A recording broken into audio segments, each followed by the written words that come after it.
right. Good morning, everybody. Welcome back. Yeah, come on. Come on. I don't know what I'm doing up here. Anyone raise your hand if this is your third chapel this week? Like you've been to every single one? Well, look at you. You are God's favorite, aren't you?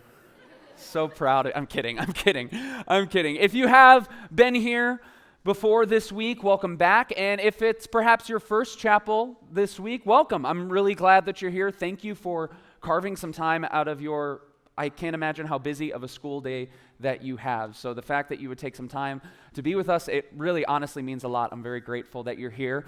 My name is Jon Jorgenson. I am a teacher and a YouTuber, but to be honest with you, my most important title, I think, the title that I hold nearest and dearest to my heart is the title of guest teacher at Judson University for Spiritual Enrichment Week. Am I right?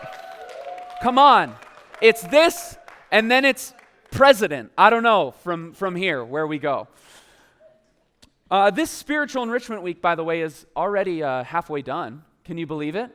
Happy Wednesday, everyone. Happy Hump Day.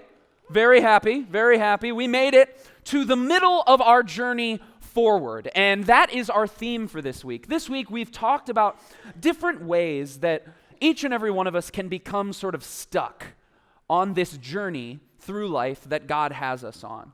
On Monday, we spoke about how sometimes it feels like God is taking us the long way. Things that we want to happen in life sometimes take a little longer than we thought. But even when it feels like we're going the long way, we learned that God does not waste our wilderness. And then yesterday, we learned what to do when God's leading in our lives feels kind of limited. And we learned that actually the destination of our journey, or where we're going, we learned that the promised land is not actually the point. But God's presence with us along the journey is actually the point. But up until this point, I noticed something yesterday. Up until this point, we've really only spoken to those of you who have some sort of direction that you want to move in your life, right? And yeah, maybe it's taken you a little longer than you thought. Maybe you can't always see where you're going next, but at least you have some direction for your life, right? But what about those of us who are feeling a little more lost than that? What about those of us who walked in here this morning, and as much as we try and put on a brave face, we're actually very lost in life? What about those of us who are sort of lost for purpose? You know, you hear me talk about how God has a plan for your life, but then you look at your life, and you don't really see any evidence of a godly plan there. What about those of you who, you don't even know why we show up to this chapel other than to get a good grade?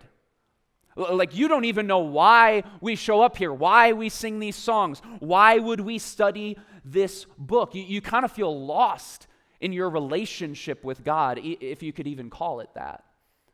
Yesterday, we talked about God's presence, but you don't remember the last time you experienced that in your life. And still, there are others in this room who, it's even beyond your relationship with God. You just feel lost in life. And maybe you've reached a point where you feel so lost, you feel so alone, you feel so caught in darkness that you've even begun to ask yourself, well, why am I even here? Why am I still living? What's even the point of all of this? You know, some messages that you teach, they are for everybody. Others are perhaps maybe only for one person. And I want to talk to maybe one person today. I want to talk to someone who feels lost in this room, who feels lost on their journey. Today, I want to talk to you about what do you do when God's leading leaves you lost?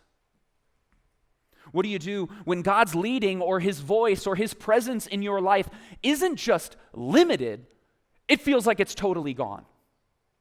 What do you do when you haven't felt the presence of God in weeks or months or maybe even your whole life, and now you look at your life and you're just wandering? You're lost. You feel like you're alone, maybe even that God at one point abandoned you. And this morning, that is where the Israelites find themselves. If you have a Bible, please open it to Exodus chapter 14. In Exodus chapter 14, we're looking again at these Israelites that we've been studying all week. And these people, they are on a journey with God. But this morning, we're going to look at a passage where God's people find themselves utterly lost. Or so it appears that way. In Exodus chapter 14, verse 1, it says, "Then the Lord said to Moses, 'Tell the Israelites to turn back and encamp near Pi-hahiroth, between Migdol and the sea. They are to encamp by the sea, directly opposite Baal-zephon. Pharaoh will think the Israelites are wandering around the land in confusion, hemmed in by the desert.'" Now, I know that not even the nerdiest of biblical scholars in this room know exactly where Pi-hahiroth is, or Baal-zephon, right? I know not even some of the professors in this room have a map of the ancient Middle East memorized, right? Some of you do, and great, you get extra points. But to show you exactly what this looks like, we actually have a little map here. We showed this map on Monday.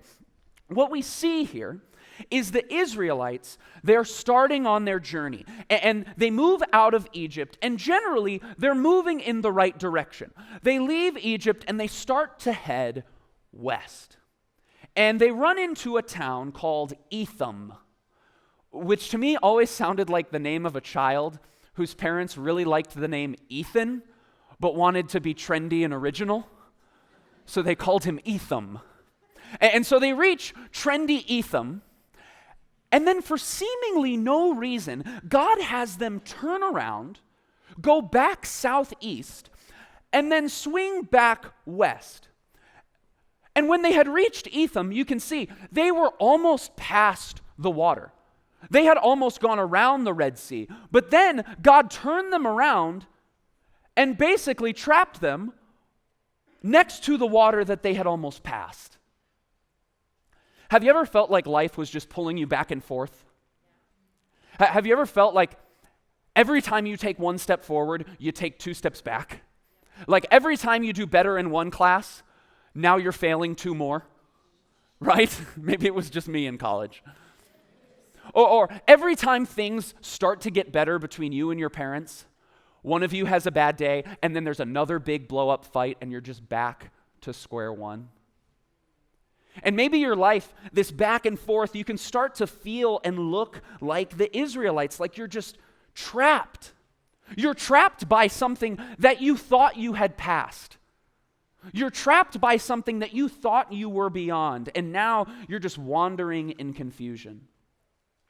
For me, in my life, I've always been the type of person who had a lot of different interests. You know, I always did a lot of different things growing up. I did sports. I played sports. I did theater. I did so many different things, which is really fun until you start asking the question, what am I supposed to do with my life? Until you start asking the question, well, what is God calling me to do? And I have spent so many seasons of my life with all these things that I wanted to do, but feeling completely lost for what God created me to do. Others of you in this room, you're lost maybe for a different reason. Maybe you're lost because you've had questions or you've had doubts about God for years. And as hard as you try, as many books as you read, as many prayers as you pray, you can't find answers to your questions. And so your faith right now, it's just confused. Still, there's others of you in this room, maybe you have been hurt in your past, or someone that you really care about, something happened to them, something terrible. Maybe you lost someone in your life recently, or maybe someone did something to you, and you are lost trying to figure out the reason for that. Trying to find what is the purpose in all this? How could a loving God allow something like that to happen?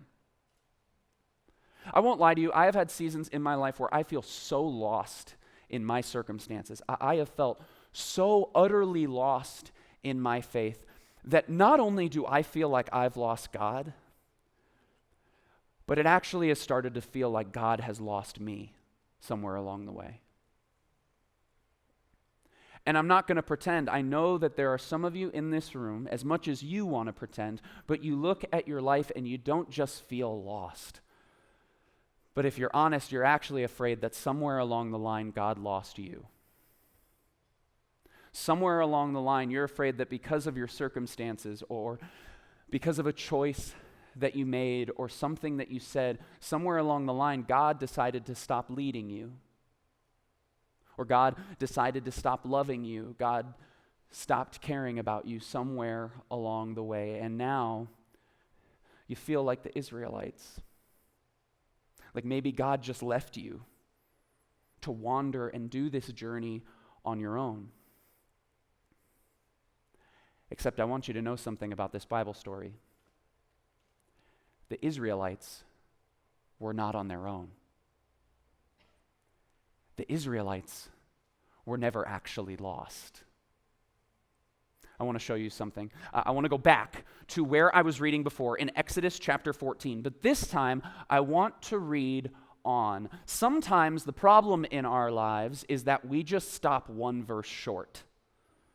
Sometimes the problem is that we go this far, we trust God for this much, and if we would just take one more step, if we would read one verse more, if we would go one more day, we would actually see what God's been planning the whole time. And that's what happens here. I'm going to read again in verse 3. It says, Pharaoh will think the Israelites are wandering around the land in confusion, hemmed in by the desert. Then verse 4.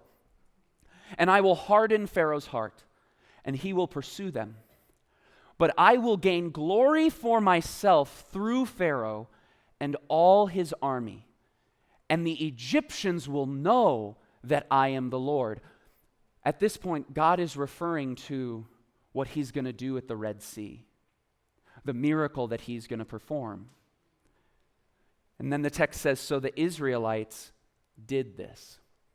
You see, Pharaoh thought that the Israelites were lost. To him, it looked like they were just wandering around. And to the Israelites, it probably felt that way. It probably felt like you and me, that at one point, God had just abandoned them. But what we learn in verse 4 is that seeming lost was actually part of God's plan the whole time. You see, what we learn is that in the wilderness, God didn't lose the Israelites. But in the wilderness, God was just getting ready to use the Israelites. And let me tell you something.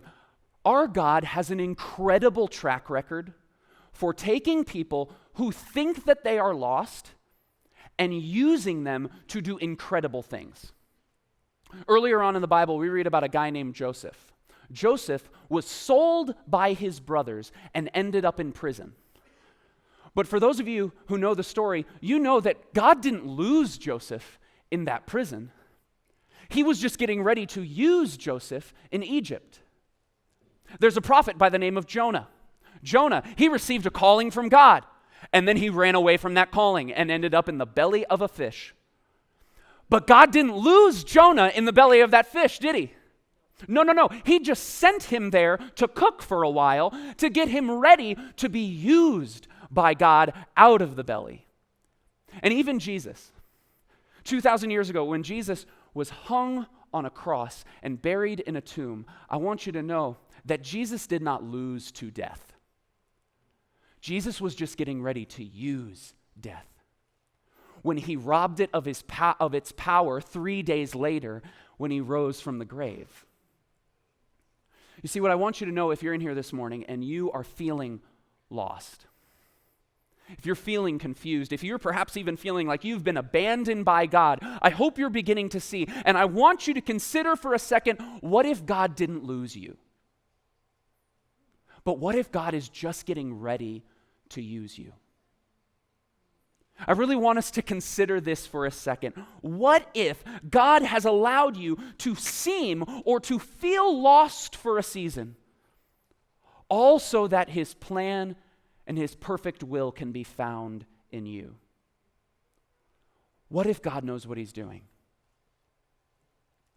I told you all a little bit earlier this week about my YouTube channel. For those of you who don't know, I have a YouTube channel where I have produced over 700 faith-based videos, short sermons, Bible studies, spoken word poetry. And every now and then, I'll get an email from a YouTube subscriber of mine, sort of sharing their story, sharing sort of their testimony or their journey with God. And this morning, if it's all right with you, I wanted to share Daniel's story with you. Daniel is a guy in his mid-30s from the UK. And about a year ago, Daniel sent me an email. And in it, he shares his story of feeling lost. In it, he said this. He said, "I grew up with darkness being an apparent part of me and was always one to turn to the darker sides of this world. At the age of 16, I joined my local satanic worship group, and over the years, I became an active member in the group, rising to become an elder. When I was 20, that part of my life died when I fell for a girl who was an evangelical Christian, and the only way she would meet me was if I went to church with her. This was my first experience with God, and to be honest, I didn't like it. I was told about all the things that were wrong with me when I went to church. This led me to walk away from the church a few months later. I also didn't get the girl. I then spent years going about things my own way, and in this time, I fell into deep depression and suffered greatly from social anxiety. So about 6 months ago, my depression took me to a new dark level where I started to plan my own suicide. I started looking for ideas on how to do this through YouTube videos. One day, when I was watching a quite disturbing video, I saw a suggested page come up for someone called Jon Jorgenson with a video called What If? I watched it, and I wept with sorrow that I had walked away from Jesus all those years ago. And on the back of watching What If about 50 times, I got down on my knees and I cried out for Jesus to come back into my life. And like a flood, my darkness felt lighter, like I was being washed of darkness. I stood up brand new, and I started on the path that was revealed to me. For years, Daniel felt utterly lost, to the point where he was ready to call it quits. For years, Daniel wanted nothing to do with God, and Daniel thought that God wanted nothing to do with him. But I want you to know this morning, I want you to be encouraged by Daniel's story, that God did not lose Daniel. Not for 1 second did God lose Daniel. God was just getting ready to use him. Because I want you to know how Daniel spends his time today. Because a poem helped to change Daniel's life, what he does now is he pretty much spends all of his time organizing open mic slam poetry nights. It's amazing. And Daniel spends his time doing this, and he donates every single dollar from those poetry nights.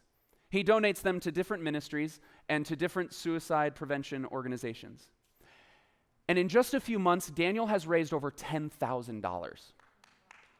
And he continues to do that work.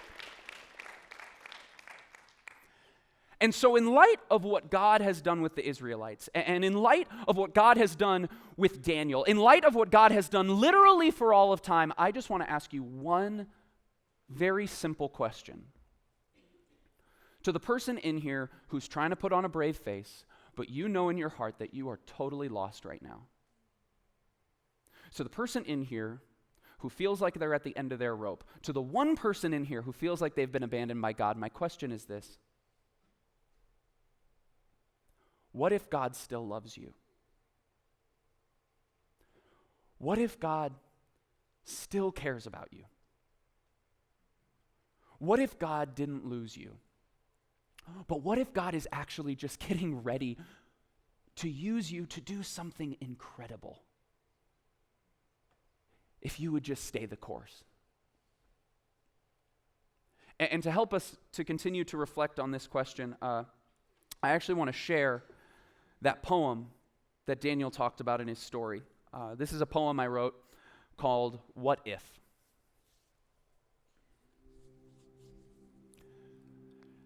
They say you are an all-consuming fire, the Alpha and Omega, beginning and the end, good and forgiving and living in your love that stretches from everlasting to everlasting.